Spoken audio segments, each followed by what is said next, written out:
Magandang morning. Wow.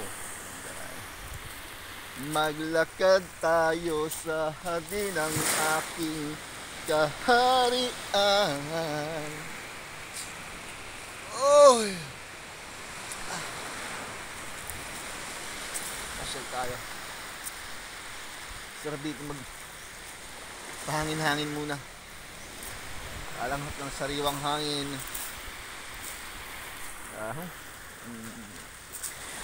Simoy ng dagat. Yan.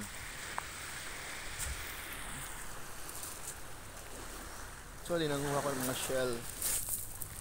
Natindi ko shell. Yan, mga shell.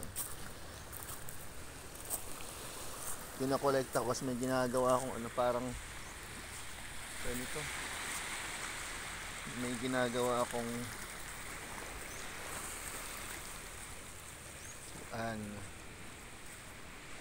para siyang sa aquarium. Pinagtatagpi-tagpi ko yung mga corals. Hindi ko mga corals dito.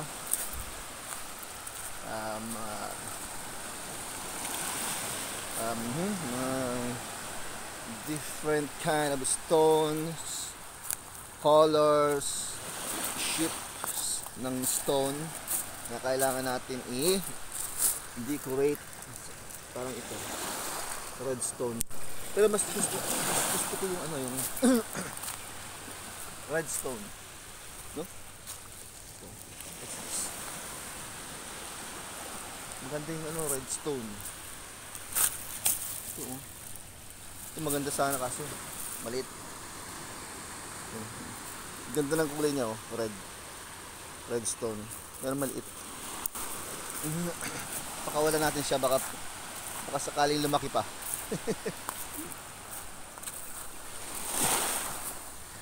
Ha? Dito tayo. Ito katulad nito. Itong mga corals na to. Yung matipak-tipak na corals.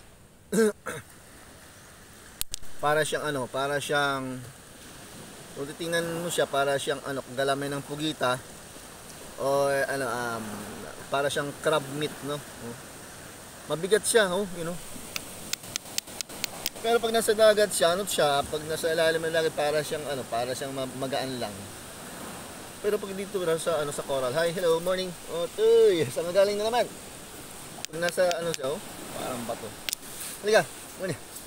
Ikaw, halika. Pasaway ka, ha. Saan ka nagpupunta? Ang dami. Ito, ikukolekta ko siya. Yan. Magtatagpi-tagpi natin yan. Marami dito, marami. Okay. Hanap lang tayo. Dalampasigan ito, dalampasigan. Nasa dalampasigan. Ang sarap, Wow.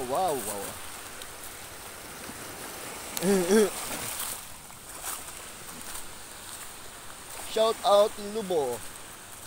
Nasa Lubo, Batangas pa rin tayo, mga lods. Ito ay parang nasanin ako dito sa Lubo, Parang ganda na rito,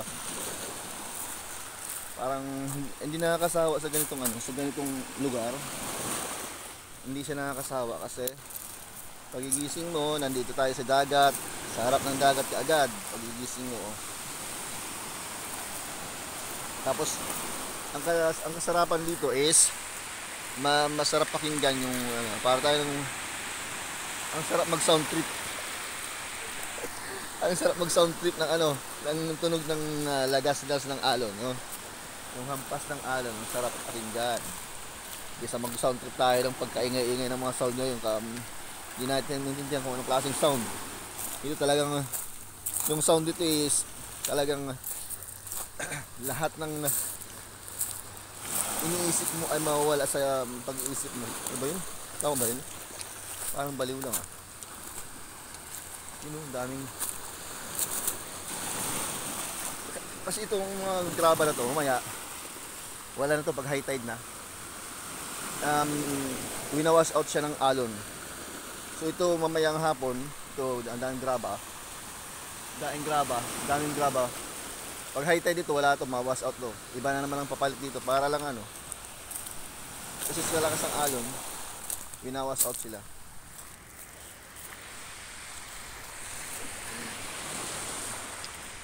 Wala akong nakitang ano. Ito lang nakita ko. Bye bye.